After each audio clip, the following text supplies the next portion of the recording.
right, so we have worked with Lizzy forever. Ready, push? You got this. You got this. Yeah, big girl. Patty knew this was coming. I think all of our therapists knew. I think there was a number of professionals that knew this. But when I tell you that my husband and I we had no idea. We did not, it didn't seem in the realm of possibility. It was like the floor shifted underneath us. It's so hard to learn those lessons with your own child. That was Lizzy, Cece's mom. Cece has a rare genetic disorder. And one of the things I learned in this episode was that it doesn't matter how sick your kid is or what you are dealing with. A lot of the fears are the same. A lot of the worries are the same. A lot of the annoyances are the same. And also a lot of the joy is the same. And I loved sharing moments with Lizzy. It was awesome. Welcome to A Place of Yes, a podcast about how I moved through my darkest hour. And for me, that was in channeling my grief into good. Welcome to the show. So today we have Lizzy with us. Lizzy is a mom of Cecily, who we have worked with since 2019. We've worked for quite a while. Can you share with us a little bit about you and your family? Cece was diagnosed with a very rare syndrome, so rare that the world-class geneticist who gave it to us had not even heard of it yet, called Pitt-Hopkins syndrome, when she was about a year and a half. When did you first realize that you needed to get a diagnosis or that something was wrong? Like with Jake, it was 8 months. We knew something went wrong. What happened? Yeah, it's an interesting story because we kept insisting that there wasn't anything wrong, and all these other people kept telling us otherwise. But there was a bunch of breadcrumbs looking back when Cece was quite young. Her pediatrician had flagged that her eyes crossed, which is actually very common with babies, but hers stayed crossed past that window. And that was the first sign and the first thing that we were kind of seeking some medical care for. And then doctors kept identifying other small things. So she wasn't reaching milestones. She had a single palmar crease on her hand, which is quite uncommon and is, as I've come to learn, often I think linked with either genius or intellectual disability. Oh, really? Yeah. I think there's a disproportionate number of American presidents, for instance, that have and certain levels that have the single. Yeah, it's something I could say right now, but I'm not going to do it. I didn't mean for it to go in that direction either. We're very high achieving some individuals who have the single palmar crease, and many who for instance, is very common with children with Down syndrome. And even then, I was like, oh, I have a genius on my hands. I still kept viewing it through that lens. And, she wasn't gaining weight. She'd had a couple of, different small concerns. And my cousin, who's a pediatrician, is the one who'd actually kind of encouraged us to seek early intervention. Okay. I was just terrible to these lovely professional women who showed up in my home and assessed her and told us that she needed speech therapy and physical therapy and special education. And I just kept insisting that she did not. I knew that she had a vision concern because of the crossed eyes. And I kept saying, once we fix the vision concern, everything else will be fine. She's not babbling because she can't see my lips, and she's not sitting up because she can't see to be motivated. It's so hard. And so for those who don't know, early intervention is an in-home service that different counties come and you qualify for. And what is it? It's till age 5 or until school age, I believe. It breaks. There's different, I think it's till age 3. And then from 3 to 5, they do the services in a preschool program. And I remember this vividly with Jake. They come to your home. And in some ways, it's a blessing because you're not having to take your child out. But in other ways, it can feel like such an invasion at times because you've got these people coming in your home. And I remember with Jake being so defensive, right? This is my baby. And they're coming in and they're pointing out everything that's wrong. And I love the way you said that though, right? These are these lovely people who come in and do their job, but sometimes it's hard to be nice. Yeah, initially, you take care of your kid. And then there's a real 180 with that. But my home has not felt private. And since she was born. I can't tell you, there's always people in our home, and I've embraced it, and there's wonderful things that come with that too. And then there's great friendships and relationships that come out of it. Yes. Well, Heather, the first time that you'd been mentioned to me, Katie Hover, who's a mutual friend, had seen kind of some of that we were going through, lots of appointments and tests with Cece. And she was like, you should talk to my friend Heather. And I rejected that advice because I didn't think that my world was going to overlap with your world, because I was still believing in, we're just going to get over this thing. We're going to do the therapy and get over it. But the milestones were, more and more of them were being missed instead of the opposite of catching up. And, we were driving all over state, and we were going to all sorts of specialists. So for those who don't know, Jake's Help from Heaven is the organization we're talking about. It's a nonprofit that my husband and I started after the death of our son. Jake passed when he was 4 years old, and we decided that we needed to create something where we could allow those with disabilities and medical complications to thrive. It was actually one of our early intervention therapists, Patty, who has since become extraordinarily close. One of these women that I was quite resentful of showing up in my home 3 times a week, and then now is, in my phone and texts me holiday photos, even though, she's not still working with Cecily. But she had encouraged me to see one particular physician, developmental specialist. And even then, I still thought that this developmental specialist was just going to give us ideas for like equipment or therapy. I didn't know the scope of it. And he's the one that first diagnosed Cecily with intellectual disability. Patty knew this was coming. I think all of our therapists knew. I think there was a number of professionals that knew this. But when I tell you that my husband and I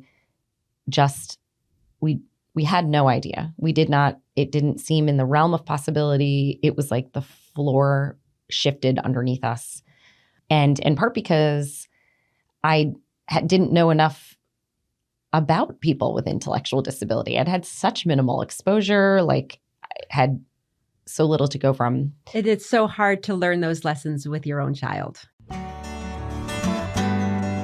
Hey, I wanted to take a break from our regular content to talk to you about one of our sponsors, Adirondack Trust and their insurance company, Amsher. I'm going to tell you a story. When Ethan was in elementary school, Adirondack Trust would come into the classroom and they would do a program about how you could open an account and how as a student you could open an account with $1. Ethan would come home and kind of talk about that. And we didn't really think about it again until he had his first paycheck from working. And he was like, I have to go to Adirondack Trust and open up an account. So we went in. I was like, Ethan, you should deposit your paycheck. And he very proudly said, no, I don't have to do my paycheck. I can open this account with $1. And that is exactly what he did. We walked in, we opened it. It was kind of a big day for us. And as we were getting ready to leave, the president of the bank actually came down, shook his hand, and said, thank you so much for your business, Mr. Straughter. It was such a great moment for him. It was such a great moment for me. It is just one of the many ways that Adirondack Trust goes above and beyond. When it became time for me to open an account for Jake's Help from Heaven, there was no other bank that I would consider. I went back to Adirondack Trust because they are the ones that go above and beyond, and they were there with us. They do all of our banking needs for Jake's, for Ethan, and for us. Visit AdirondackTrust.com and see how your money can go above and beyond. Member FDIC. It's just hard to, it is hard. Yeah, the version of me, I have all sorts of things that me now would have told me then, but what good would that have been? Because the only way out is through. You had to figure it out, but at the time he told us that we may never know what specific intellectual disability it was. We went to a geneticist at Boston Children's, and she kind of reiterated the same thing, did a number of tests. Specialists only know something about less than half of the genes. And she said, after test after test after test revealed nothing. She was like, we've got this one test left. If it's a known condition, this test will reveal it. That's called whole exome sequencing. It's an extraordinarily expensive test. The insurance company denied over and over and over, and our geneticist never gave up.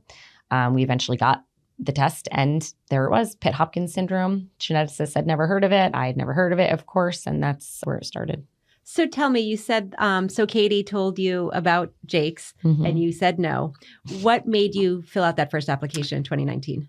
Patty. So Patty, who I'd mentioned, was the therapist and I think has probably helped a number of families, Some of it was, the denial phase was long behind me. And here I was instead, them for something you don't even know what yet. And it turned out we started with travel. So we were going to Boston several times a year.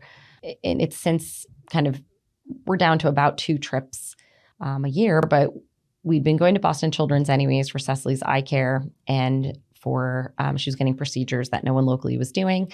And we were also going for her geneticist. And then it turns out this very, very rare syndrome, very few specialists in the world. And one of them was in Boston. So Mass General, another hospital in Boston, was there for us. So it's complicated, though, to get out of state and get hotels and take days off of work. We have a board of directors. We work together. We accept applications in the beginning. In 2011, we only had 10 applications. Now we have upwards of 65 every quarter. I remember when we started getting CC's applications in 2019. And I remember for us, it was the travel reimbursements.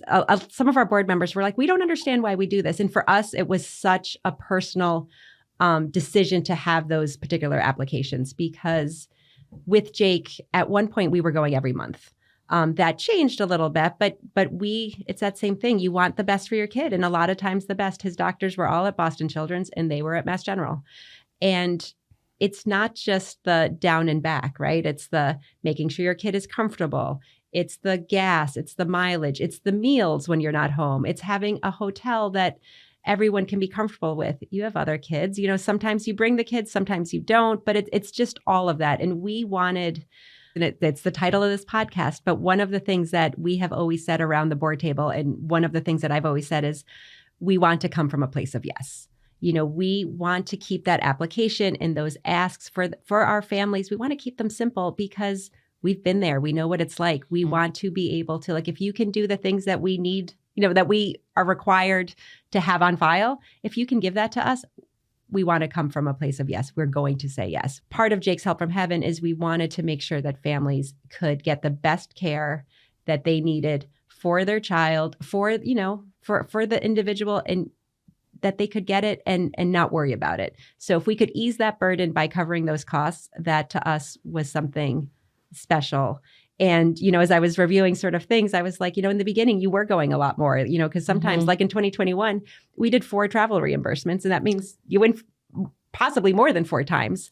But just a couple being able surgeries that year. Different things. Yeah. So you talked a lot about the practical cost, right? Of it, just these appointments add up.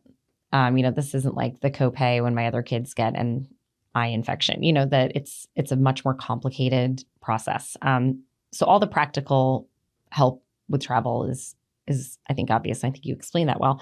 But the other piece of it is kind of just the intangible of just like that someone cares, right? Just like knowing that there's this like whole group of people and this whole community that acknowledges you are raising a child in a way that is very different from your neighbors. And that sometimes the emotional support of just knowing that there's these places like Jake's Help there makes, the same impact. I do feel like we're a community. I feel like our board, we sit around there, especially when we have relationships that we've had over years, it's like you're part of our Jake's family. Like we really want to help and to ease that burden. And I don't always like to say ease that burden because it's not a burden, but life can be hard. And if we can make it a little easier. Right. The kids aren't a burden, but the bills are. That's fine to distinguish that. Yeah. When it comes to advocating for your loved one, you hear the word no a lot. And sometimes we have to say no. You see, Jake's Help from Heaven has a board of 12 directors, each one with a unique and qualified background. And sometimes we have to say no. Sometimes those applications don't meet our mission. So with each request, there's a discussion to be had, and it isn't always easy. Taking back, I remember with Jake, there were things people would say oh, you should do this or apply for this. And I was like, no, we don't need that. And, Jake was healthy for the first 8 months of his life, but then he had the seizure and he lost all his milestones. And when the early intervention specialist would come into our house, I was like, okay, so when's he going to sit up again? When is he going to crawl? And they were lovely, and the answer was no, he's not going to regain those. It's not going to happen. But I couldn't hear it. Talk about denial, right? I was like, no, really, when? I just, and I remember one of his therapists once was like, not only can I not give you an answer, but you have to stop asking the question. And I remember being like, ow, and kind of pissed about it. But she was correct. Like it was such a kindness actually that she gave me that information, because once I stopped looking for that answer to that question, I was able then to sort of figure out what I needed to be asking and thinking about.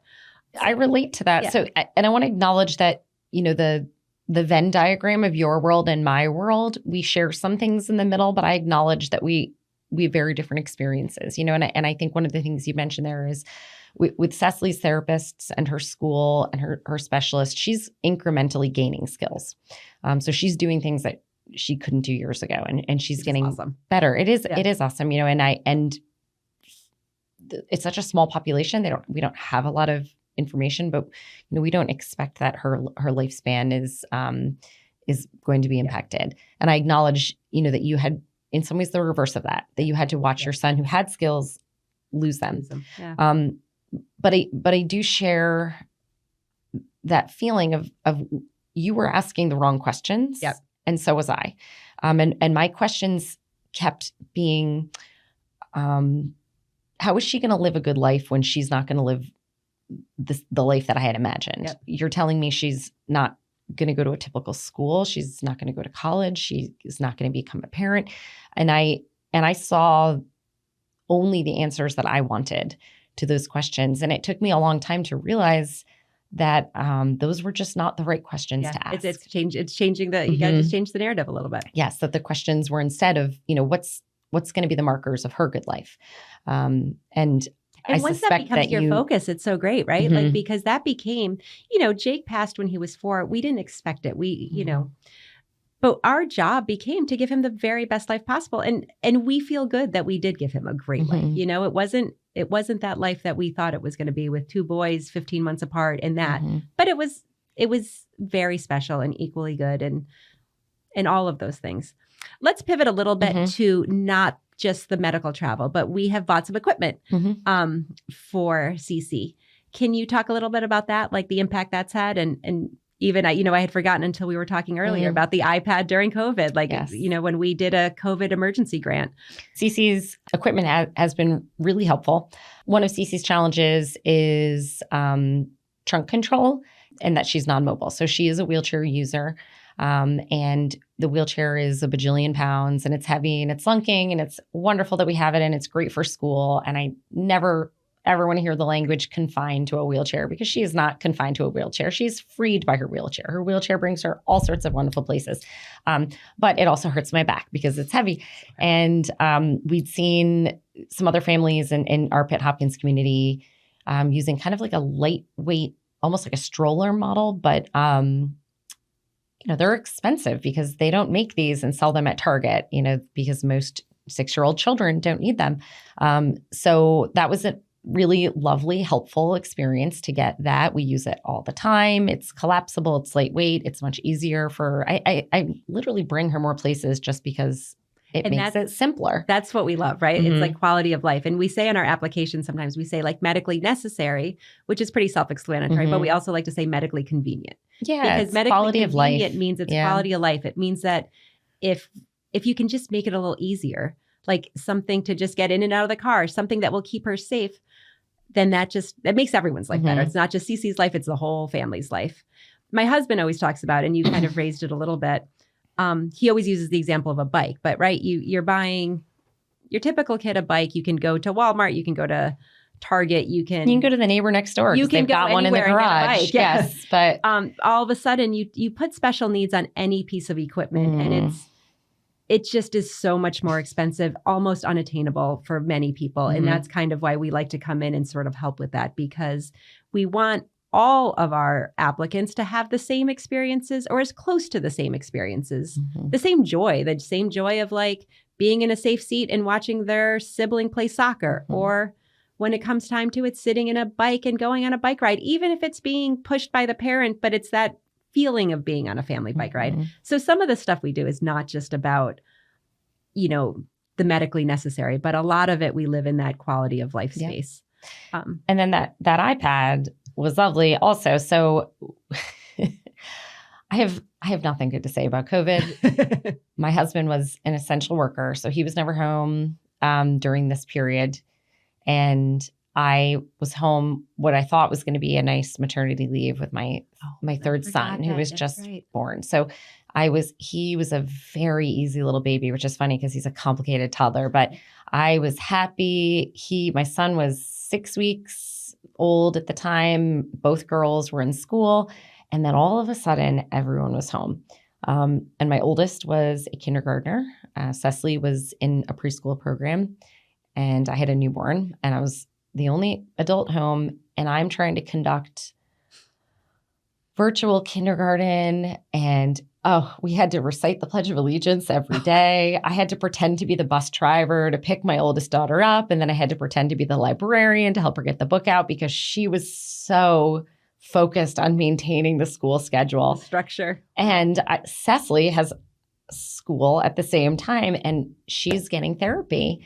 And I'll tell you, no, we didn't have an iPad. We don't think we even owned a computer. I ended up getting a laptop from my work that didn't belong to me, and I'm trying to conduct 2 virtual schools simultaneously while like nursing a baby. I mean, we were just like on the brink.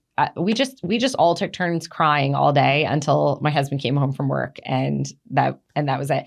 But one of the challenges was Cece was supposed to be getting virtual therapy. So I'm grateful that the schools didn't just, drop therapy, that they're still attempting, but, teaching a child speech therapy and vision therapy and music therapy and physical therapy through a screen is really, really very challenging. hard. And then we read that it was this in combination with So we had applied through a grant. So Stewart's and the Dake family had put together something for nonprofits, recognizing how difficult it was for nonprofits to do their work and raise money during the time of COVID. So we were starting to see, we had to cancel a board meeting, and we were like everyone trying to navigate, but also recognizing exactly what you said, that our families were being impacted even bigger than everybody was, because there was, how do you do therapies during, how do you do this? So we implemented an emergency grant program in hopes that we could somehow ease, again, I feel like I say it a lot, but ease the burden. How can we help this? And how it was becoming clear that there was going to be massive regressions among a lot of our applicants and our, like I said, our Jake's family. And we wanted to figure out how we could in some way ease that. So we applied for a grant so that then we could distribute things. And I think you were one of our first applicants. Heather, the speed with which that iPad showed up too. So I think too, Cecily gets, for example, her AFOs, ankle foot orthotics, through insurance. And it's like a 7-month process. So she has to see like 6 physicians to get measured, and there's paperwork.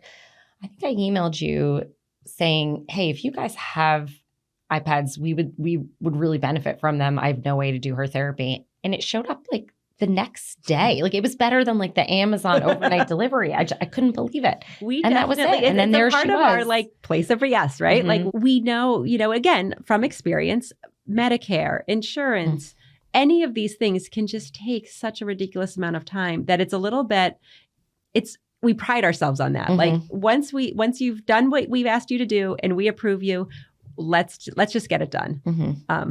So that's nice to hear, though. It's good. Hey, I just wanted to take a minute from this episode and talk to you about Saratoga Casino Hotel. They have, as many of you know, there's Morton's, there's Vapor, there's the casino, there's the hotel. But what you might not know is that they take one day a year and they do this event that is called Make a Difference. They hold it as a luncheon, and on that one lunch, they give away $120,000. They pick 12 Capital Region charities, and they award each of them $10,000. It is unreal. It is so generous. From the nonprofit standpoint, as a beneficiary of this Make a Difference, what I love about it so much is that the organizations don't have to do anything.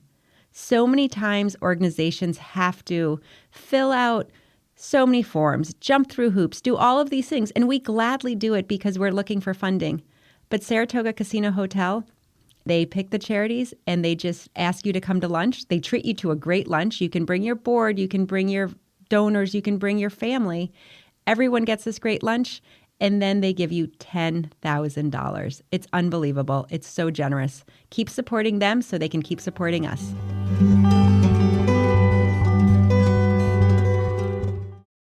I'm going to ask you this. So it's kind of funny.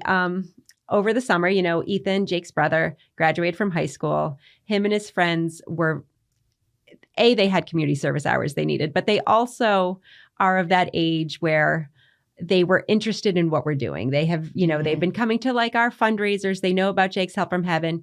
Ethan certainly has been a part of deliveries and, building equipment and being a part of the process, but his friends were sort of becoming a part of it this summer. So 3 teenage boys, 3 18-year-olds, I sent them over to you with the stroller. Can you talk a little bit about that delivery? Sure. And you know that I'm a high school teacher. Yes. At a And I boys' actually school. said that to me and it made me feel better because I was like, I'm not sure what's going to happen when they show up. I got a lot of experience hanging out with high school boys. So it was fine. It was great. It was a nice surprise to have them there too. And they were very polite and, a little shy. Ethan was leading the show. But it was great. They chatted with Cece a little bit and helped me set it up. And they had similar interests to my husband, actually, with sports and stuff. Oh, that's right. I yeah, remember. He's a runner too. So we talked about them. And then I've run into these guys since. I saw them at the bowling alley event. I saw them at they the were so restaurant excited they work at Fun Day. Yeah. 2 of them came up to me and were like, we saw Cece. They saw Cece in the chair that they had delivered in the awesome. pink stroller. So, that's probably gratifying for them too, to see their work having an impact, right? There's probably a lot of volunteerism. You don't get to see the end result, but there was Cece bowling with her siblings, That is awesome. Cece's reactions to the deliveries probably vary a little bit on, what her mood. She's known to give us the side eye and ignore us if she's not quite in the mood, and sometimes like super giggly and delighted. The iPad she's a fan of music. She's a fan of lights. So the iPads feel very interactive. She recognizes voices and faces. So I remember her music playing from her special ed teacher and her vision therapy, all of a sudden playing the familiar apps that they'd been using at school. So it was connection for her. It's recognition and engagement.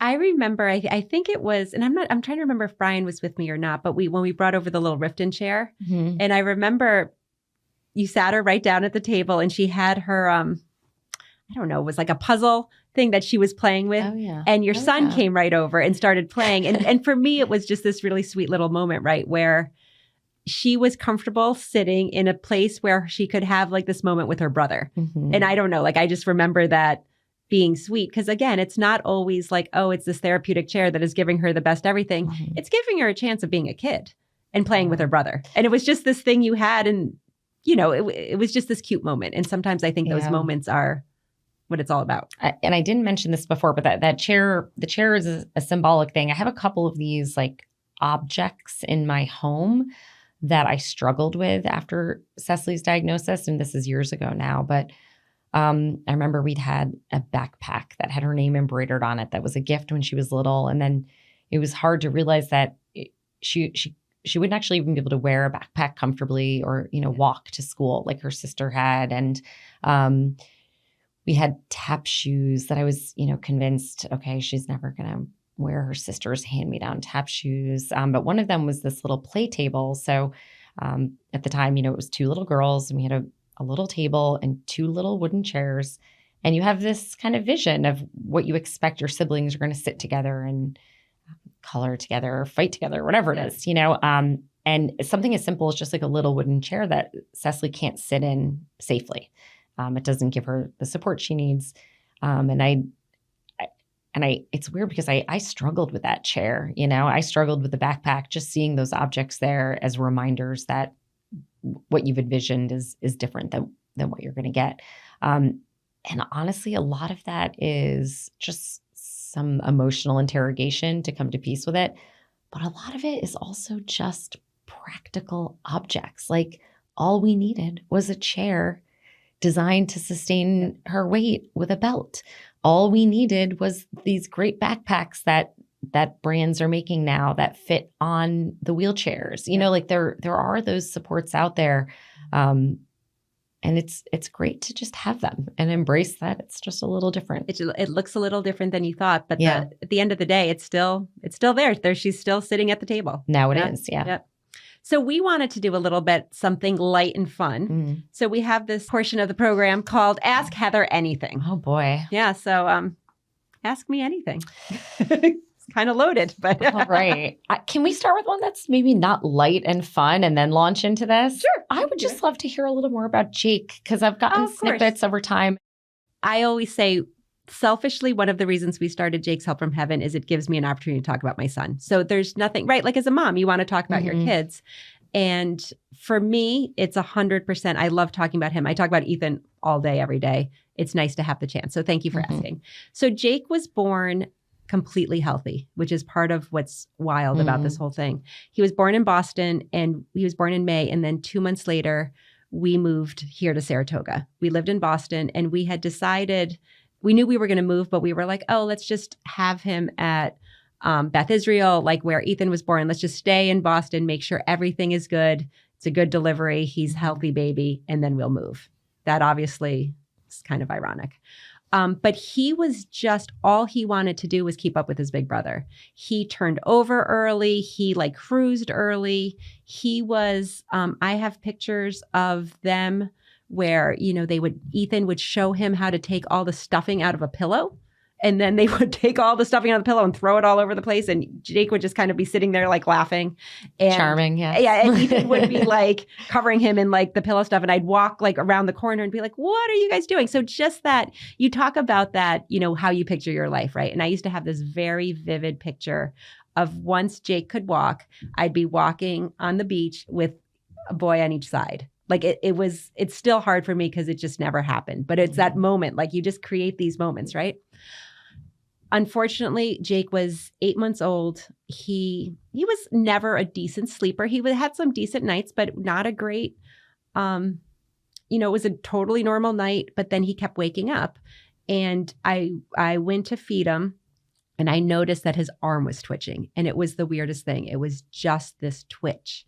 And I was like, Brian, this isn't right. Like, this is weird. And his personality was still him. He was great. But I was like, we have to go to the emergency room. Long story short, it was a seizure. It ended up being a seizure that they couldn't stop. There was not a neurologist in Albany or Saratoga, like anywhere at the time. So we ended up going to Boston. It's a long story of how we sort of ended up there, but then we ended up 117 days in the hospital. Talk about those moments and talking about having this thing to come to terms with, right? Because it was like, what if I let him sleep with us that night? What if I didn't feed him? What if all of those things of like, how does this happen? And to be totally honest, I still struggle with it all these years later. Like, why me? Like, why him? Why did this happen? But but you pivot, right? You figure out, you come to terms with it in the timeline of which you need to come to terms with it. But he spent his first birthday at Boston Children's. We came home shortly after that, and we just created this new life for us. We thought it was going to be, like, we thought we were still going to have that life. Like, Jake wasn't in our mind, as sick as he wasn't going to pass. Like, we were helping him. Like, he was in therapies, and no, was he going to walk or talk or do any of those things? No, but what's ironic is right before he did pass away, he was having some of the best time. Like, he was having great therapies and he was laughing and he was, he'd side eye, like you talked about Cecily with the side eye. I mean, Jake was nonverbal and all of the things, but he let you know, like, if he was happy with you, you got to smile. And if he was not happy with you, you got to look. He was just this amazing little, I don't know, bundle of perseverance. And we always said that he taught us so much. It was 4 years, but he really he made us better people for sure. Like, he helped me become a much better version of myself. I think his brother is a compassionate human being. And he's an 18-year-old boy. I think he has the side of him that is 100% molded by Jake and just that. So I don't know. He was He was a cute little boy. I used to dress him in this shirt that said, believe the hype. And I would bring it, he'd make him wear it to all his doctor's appointments because sometimes, the doctors the most brilliant ones, sometimes their bedside manner can be a little rough, right? I feel you. Yeah. So I would just be like, you know what? I know he's got a lot of things going against him, but he's got a lot going for him. Like, believe the hype. Here's my boy. It was a Gap shirt. It's still on our headboard on Brian's side because he just keeps it on our headboard, like Jake's shirt. It's always our reminder. When he first passed, we wouldn't leave the house without it. We always brought it. But now we've gotten a little better at it, but it's still hanging on our headboard. Did Jake ever have a diagnosis? So interestingly enough, he did not. We were working with a geneticist out of Mass General. Mm-hmm. She was making it really her mission. Like she was really incredible. And she was getting tests approved. And when you were talking about the process with Cecily about how expensive it is and all this, I was like, I remember that vividly. She was working very, very hard at trying to figure out whatever they were zeroing in on. There was, a handful of people in the entire world who would have had it. And sometimes I think the hard piece is how do you wrap your head around that, right? Like, how do you wrap your head around the fact that it's just really bad luck? It's sort of what it is. It's bad luck. How did this happen? The odds are so random, but it happens. And I hate to sound cliche and be like, things happen for a reason, but I know to this day, I was supposed to be Jake's mom. I had done things I was a special ed teacher and I advocated for my kids. And then it just became super real when it had to advocate for my kid, but I had the skills to do it, and this is, running Jake's Help from Heaven. Yes, I would much rather just be Jake's mom. I'd rather still be not doing any of this and just be a normal mom at home with 2 kids and living that life. But I do know that this work is what I was meant to be doing. And I'm grateful to Jake for that. And I'm grateful that we can do that because I know that this is where I'm supposed to be. Well, for my next fun and light question. That was kind of heavy. We can do fun and light.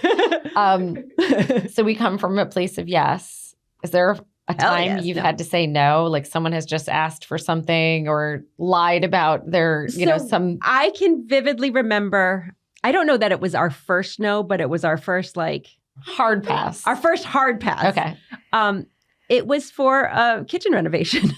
Oh. And I remember being like, I want a kitchen renovation. Should I apply? It was just, we have helped with home modifications. Mm-hmm. We have helped with a lot of building ramps. And I always say, we like to keep it gray. It's not yes, we do this. No, we don't do that. Make a case for it. We understand this, but this was fairly clearly just a kitchen renovation. I was like, no, that's a no. Oh man. We also have had some it doesn't quite match, right? You know what I mean?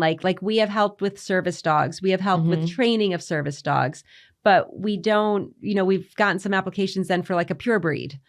Oh yeah. So there's. Yeah. And and you trust the people are coming from a good place. Yes. There's some reason we definitely. I still would love to believe that these aren't 100%. Scammers or swindlers. There's some reasoning in their mind that this is. And we always, what I will say is when we have to say no, I still in my letter try to give them this opportunity. So this isn't something that we can do. However, blah, blah, blah, blah. We understand that the individual you're requesting for has this, maybe we can do, and we try to say there's travel. And sometimes they do come back because I think you're right. Most people are just putting out an ask out there. And because I think we don't entirely have this, people are used to we cover this, we don't cover this. Yeah. And the fact that we don't provide that, I think sometimes it leaves people not even knowing where to zero in. Yeah. So then we do offer a little bit of guidance. What are some fun things that you've been really a unusual request that you've been delighted to say yes to, some particularly kind of. We got an application for this young man named Austin, and his mother wanted a wheelchair. He was wheelchair bound, always in his wheelchair, with the ventilator attached, significant health issues. Mm-hmm. And his mom was one time he was able to be on a platform, a wheelchair swing that he could wheel on and do that. And I want one in my yard. And I was Awesome. like, this is awesome. So we wrapped our head around it. And our board process is interesting, right? Because we have this whole group of really caring, really thoughtful people, but they're all coming from different viewpoints. So there's some that are really practical and business minded. So they're like, okay, we understand this, but how exactly, like, how is this, like, how are we going to implement this? Because this isn't just something that we're going to build in our living room and deliver, or this isn't like, how do we do this? So we ended up reaching out to a friend of ours who is a contractor. And, so we approved it. We let the family know. We ordered it. All of a sudden, it was just, wait, we're going to have to like dig concrete. Like we're going to have to dig holes. Like it's a big thing, and all of a sudden then you see Austin and we got to make sure it's safe. Like we can't, we have to do this right. So we found a team. So it was Brian, Ethan, and I, and Serena was with us. And then this whole other family and their kids, because they were doing kind of like, it was like this massive community service. And Chris was the lead of it. And it was unbelievable. We thought it was going to take like 3-4 hours. We were there 8 hours until it was dark. Like I pulled up my Jeep and we were building it by like the lights of my Jeep. And poor Austin is just sitting there with like the smile on his face because he knows what's coming and he's excited. Luckily, Crystal, the mom, was amazing. And I'm like, sorry, we're like we come and we never leave. Long story short, we had to come back the next day to finish a couple things. So poor Austin still couldn't go in it, even though he'd been like waiting. We come back the next day. I'm like, no worries. We'll be there half hour. I obviously don't know what I'm talking about. Yeah. Brian's like, stop talking. We were there like another 3 hours. Finally, everything is safe. Everything is great. We get Austin in there and there's this picture. And I swear, I feel like it was yesterday where Austin is just looking at me as happy as can be. His mom is crying. I'm crying. It's pitch black out, but he is swinging in his wheelchair swing. And it's unbelievable. Yeah, that's really gratifying. The sad part of that story is about 6 weeks later, Austin passed away. Oh. Heartbreaking. Heartbreaking.